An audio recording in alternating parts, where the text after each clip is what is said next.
अस्सलामुअलैकुम नाज़रीन, मैं हूं अब्दुल अज़ीम। 7H न्यूज़ में आपका इस्तकबाल है। लंगारोज़ में 26 रमज़ान के मौके पर हज़रत सैयद शाह कुतुब बाबा का उर्स शरीफ मनाया गया। रहमतुल्लाहि व बरकातहू।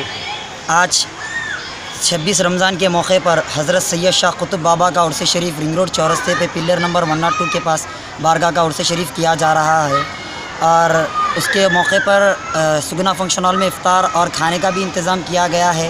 सरकार के सदक़े में उर्स शरीफ के मौके पर गरीब लोगों को कपड़े भी तकसीम किए गए हैं।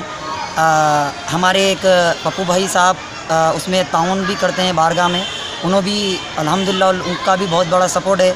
हमारे MLA साहब का भी बहुत बहुत शुक्रिया और सर्कल साहब का भी, अंजया साहब का भी बहुत बहुत शुक्रिया। हमारे बस्ती के लीडर साहब लीडरों का तकरीबन पूरे जनों का साथ था। अल्हम्दुलिल्लाह बारगाह में हर वक्त कामयाबी अता फरमाई जा रही है।